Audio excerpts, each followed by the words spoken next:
Hey guys, this is Mike the Wrestling Godsmith.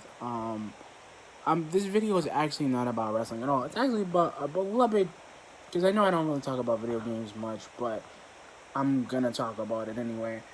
And this is about Sega losing its way in the video game world, and also the console wars. Uh, I believe the reason why Sega lost their game, like pretty much lost their way, was because even in the night, like I'm gonna start very very early, like early '90s, like 91, 92, when the Genesis came out. I think the reason why they couldn't really win because Nintendo was kind of dominating with the Super Nintendo and all these Super Mario titles that we know today, Super Mario One, or in the Japanese title, uh, Doki Doki Panic One, Doki Doki Panic Two, and Doki Doki Panic Three, which is Super Mario 1, 2, and 3, and Doki Doki Panic World, which is Super Mario World for the US for us. I think that's why. Because at the time, Nintendo was pretty much producing all plethora of games from Square Enix, such as Chrono Trigger, or in the Japanese title, I forgot what the Japanese title for Chrono Trigger is, but it's a long title and I won't really discuss it. But as you may know, Sega tried to beat Nintendo, and it was a long console war that we've been through because of the Super Nintendo and because of Nintendo 64. So Sega actually did do well with the produce of the Dreamcast. The Dreamcast was its biggest thing because the Dreamcast actually grew up to give us a plethora of games from into the early 2000s, which such classics as Crazy Taxi, Resident Evil 1, 2, and 3, and also, I would say my personal favorite, Dynamite Cop, and a plethora of other games that mostly the Dreamcast, even the Marvel vs. Capcom series. I think Sega also lost its way because after the mid 2000s kind of died out and the PS2 came out, and with the Yakuza games, because nobody really knows what the Yakuza game franchise is really about. That's why, because they made a lot of And the Way of the Samurai, which I've played multiple titles of. That's what I believe happened. I believe it happens because of the fact of we've had a lot of people do it. We've had a lot of people say Sega's not really a champ anymore. I think they still are champs. I think they're working on games that don't really appeal to the Western market. I think bringing Fantasy Star Online was probably the best thing they did in the mid 2000s because everybody was really into internet and connection as we are now.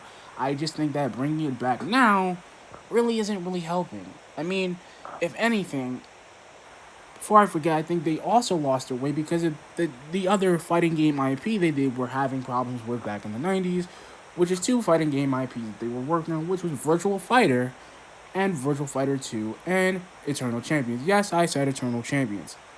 The same game that Michael Layton, the Eternal Champions guy, the creator of Eternal Champions, who tried to make a spiritual successor, could not do. The reason why I'm saying this, guys, Sega didn't really lose their way. I think Sega lost their way because they were making a lot of Japanese games in a Western market for the USA.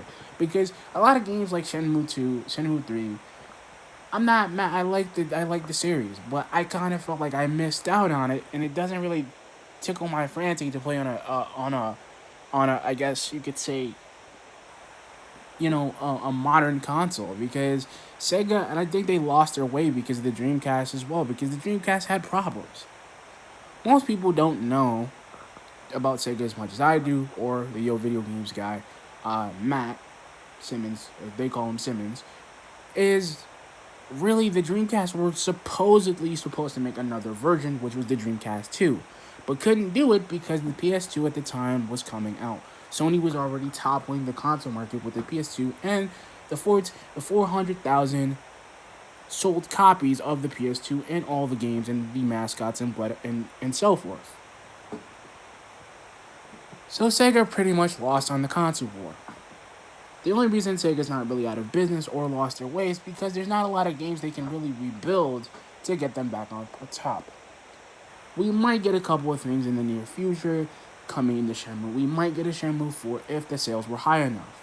I think the people who developed Shenmue, the people who created them, or basically all the other games that we have, because, like I said, because of the reason why Sonic the Hedgehog came out was to kind of get people crazy about another Sonic game, which I think they should stick to what they did with Sonic Mania and getting that team of developers who made Sonic Mania to do another Sonic game. Or do what I would think, take the fan games that people have been making like Sonic Robo Blast and Sonic Robo Blast 2 and just use that as a kind of a base to make a new Sonic game. I, for one, would think of going classic instead of going 3D because 3D Sonic doesn't really work nowadays. And you guys may say, why? Because I'm going to tell you guys why. Because it's really not about, it's pretty much not about everything we've learned about video games in this world. Sega is one of those companies that have gone with the sun, have run off into the sunset, have done it so many times that most people are getting scared. And it's okay, guys. I am a video game expert, but I can tell you that Sega has not lost its way. Because I think they only lost their way now because a lot of games we don't really play because a lot of games we don't understand them. Because of the two different markets that Sega and other companies have shared over the past, meaning Sony, meaning Nintendo, meaning Xbox, meaning any other company in the world, even Microsoft, we don't know because the thing is, all these games that came out in Japan were only made in Japan for the Japan audiences. So dating sims and visual novels are not really dead. They're just in the PC era and not really in Sega's fortune because dating sims don't really work out because they're not really real. It's basically what Konami tries to do with the Japanese titles that they tried to do for the PS2 back in the day. It just didn't work out. It's just that everybody, and I'm saying this not to hate on Sega, but Sega doesn't really know what they're doing. It's because they try to make games that we would love. RPGs are fine. It's just that they're not really in the RPG market to make an RPG game. I mean, the Valkyrie Chronicles are the greatest, I think, are the greatest game ever played because I've played them before and I kind of know what I'm talking about because I've touched them before. There's just certain games that could have been better.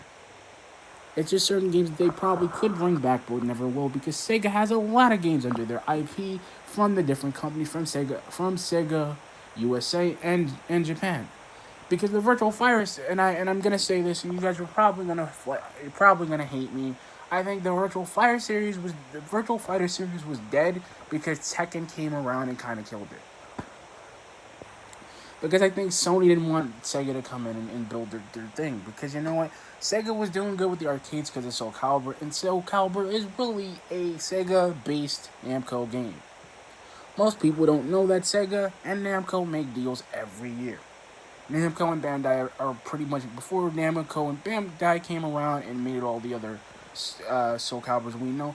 Sega actually gave them a platform for Soul Calibur to come on, which was the arcade platform in the late 2000s, which is basically $99.99. The day of the Sega Dreamcast. I say this, guys, and I'm saying this to you now. I apologize if this is a long video, but I'm saying this to you now. If anybody questions you about Sega, or if anybody tells you that Sega is really lost their way, they haven't. They're just in a production slump. Why I say that is because we've had so many titles, and Sonic was the guy, the mascot for Sega, which would have been perfectly fine now. I'm just thinking that because we're older now. Sega was cool in the 90s because we were kids, we didn't know what Sonic was. And we thought, maybe if we could bring something. It's open. I'm about to order some KFC. Do you want some? No, thank you. You good? Yeah. You're gonna order yourself something? I'm gonna make a sandwich. Oh, okay. Thank you. I apologize for the interruption. I apologize. Like I said, the only reason why we stuck with Sega was because of Sonic and Tails and the other characters that they've created. And I've said this before. People believe in a lot of things. People believe that we're not bad. People believe that Sega is not bad, which I believe. They have a lot of games that they developed that they're probably never bringing back. Which, if there is a poll out there for Sega, the number one game should be revitalized. Would be, I'm thinking Skies of Arcadia because I've never got to play that because I had my Dreamcast at a late era. Skies of Arcadia, great game, great idea. Even another Power Stone if we could get that from them. But I believe those games have reached their point and reached their point of popularity in the time. So I say this to you. I say this. If, and I mean if, like I said this before with Sega, Sega hasn't lost its way, because I think people who say that are a bunch of hypocrites. I don't think they've lost their way. I think that Sega, a company like Sega and Capcom, and all these games that have, all these companies that come out, they need guys that can build games because Sega is one of those companies that you can't get rid of. They've tried everything. They've tried the Shinobi. They've tried everything, all the classic games we know and love, and we've tried. So I say Sega should keep the Streets of, like, I'm glad they got the Streets of Rage series back. I'm glad that that's sticking with them. That's never gonna leave. But I think making a fourth one, what, 20, 15 years later, 20 years later, is not a bad idea. But it's kind of a bad one because it's like, you know, and I'm saying this, guys, not to be a hypocrite. I'm saying this because I've seen what you guys have seen. I've seen companies do it every time. The only reason Mortal Kombat does never get old because Mortal Kombat tries to be fresh because everybody loved the Mortal Kombat, and that was Sega's. That was because Sega gave Midway, yeah, I said Midway a chance. I think Mortal Kombat wouldn't have sold on Nintendo or anything else because Nintendo don't like blood. Sega doesn't really give a shit. Sega doesn't care. I'm just gonna say that Sega does not care about blood or gore because they don't. They've mastered it so many times with Streets of Rage. They've mastered it on anything. And I'm sorry to say I believe there's a lot of things, and I'm saying that Sega should probably keep opening its door, or just do another company, or just do a brand new company and just call it Sega Games instead of just saying Sega. Because I feel like they had something. I feel like if they did that, I think the business would stay. Like I said, I believe it's gonna stay because the thing is, we want games. And most companies are going to keep building games and making these massive games that we've seen a lot of times. There's a lot of good companies that have done it, such as EA, Electronic Arts, yes. And I'm going to say EA. Why I'm saying EA? Because look, EA is just like Sega. They build games, they give us a game that's under their IP or under their logo, and we believe it to be the next big hit. We believe that Soccer Wars, which is the game that the steampunk RPG Demon Fantasy is what we could have gotten years ago. Same thing with 8. Because the thing is, when we got 8, that was a Nintendo title, but it was basically like a Sega title. See, when we get games like Skies of Arcadia could have been cool. Skies of Arcadia could have been something more if they made a sequel to it. Same thing with Shenmue. Same thing with Dynamite Cop. They had an idea with the Light Gun franchises as well. They made their own version of Light Gun franchises. It just never worked. Even Seventh Cross, that weird evolution-based, science-based evolution game, which was very weird. Even that game is still there. And if Sega does check this video out, if anybody from Sega does, I'm just telling you. I respect what you guys do. I respect that everything that we build in video games can never be the greatest video game of all time. That's what they said about Final Fantasy VII. Even the remake, which the official remake that we got 20 years later. I didn't even play the game, and I think, you know what? For all the hype that they gave that game, it was undeveloped hype. Because there's so much that is unexplained to us, even with a remake. I feel like they don't. I feel if anything, I would play the original game just to get a chance to play it. Just to see what the original game was supposed to do for us. But the remake says, you know what? Scrap everything the original game had. Because, basically Sephiroth's the bad guy, but he doesn't really get to become the bad guy to kill that Cloud goes on a freaking hunt for. Because you know what? And if Square wants to do anything, and I'm saying this message out to Square, do something, bro. Give us another Parasite Eve. I'm sorry I'm bringing up another game, but listen. I've said this about Sega years ago, and I had this big thing with Sega because I felt that Sega is one of those developers that I kind of missed out on because there was a lot of games I didn't have the systems for, same such as the Sega Saturn stuff. Like, the Sega Saturn, great console, just could have been produced differently. I think the Sega Saturn should have did in the early part of the '90s with the Genesis because they could have got the 3D parts, the FMVs and the 3Ds part, they could have got that done earlier instead of later into the years as they developed for the Dreamcast. I think the reason why the Dreamcast didn't do so well was because the Dreamcast was kind of dying out between 2002, because like mid 2000 2001 we really didn't care, but as soon as Sony said, you know what, we develop games, but we're gonna make a console. We're gonna beat Sega at their own game. And I think Sega is the underdog of the gaming community because of the fact of they claim themselves to be the king of games just like Nintendo does with the Switch. Nintendo's only making so much money and getting the sales for the Switch because every game is getting ported to their area. See, Sega and Nintendo, and this is the thing too, and I'm going to tell you guys a certain term I'm going to use. They basically believe if they port a game, if they make any game, it'll sell. That's not actually the case. I can tell you many Sonic products have failed, such as Sonic and the Secret Rings, Sonic and the Black Knight, Sonic Generations, which would have been a fantastic idea if they weren't playing the two different universes of Sonic together. The Sonic Hedgehog comic books that they tried to create, that they were trying to sell back in the '90s, did not do so well. Eternal Champions is one game for the Genesis did well, but the one on the CD did not. Because I'll tell you why. The guy who basically created Eternal Champions and all the characters and even the giant storyline, which was altering the timeline, could probably be done.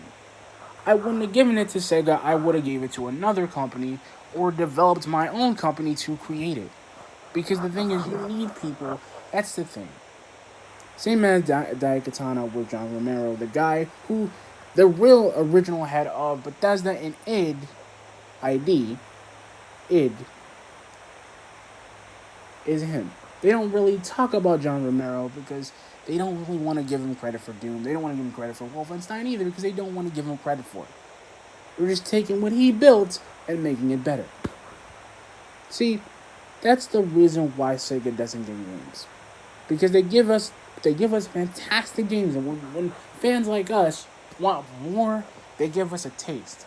See, that's what Shenmue gave us. It gave us a taste of a great story, some wacky characters, some low-key tank controls, and made a sequel. It said, here's your full entree of a sequel. But and you look at it, and if you look at it a little bit more, I believe that Sega isn't the company, or Square Enix believe that they are. I say this because, you know what, I've been a Square Enix boy, but I feel like I've been a Square Enix boy when they were Squaresoft. Even back in the day when I played the Bouncer, the first game I ever touched by a Square Enix company because I never bought it because I didn't have the money at the time. Don't know what they're talking about. My sisters may slam me for this, and I really don't care, but this is just my opinion. I don't think they're that great. I think they are great on RPG sides of things, but that's all we see from Square Enix is RPG. That's all we see from them.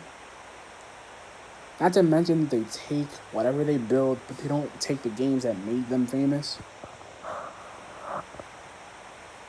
And Alicia and Michael, but you don't understand. My family would not understand my love.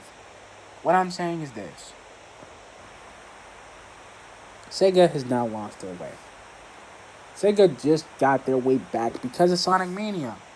And because as much of these games that we saw like Soccer Wars probably would have worked out if they knew what they wanted to do. And actually, Soccer Wars is actually an anime pretty much because it's not really a game. It's actually an anime created in the 90s about aliens. Because I remember I saw the name before. And the reason why nobody wants to talk about Soccer Wars in the 90s is because they don't want to talk about it. But I think that's what it's actually called.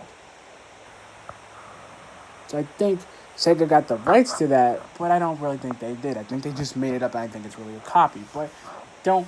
I would fact check that just to make sure. But anyway, guys, like, comment, subscribe. Peace.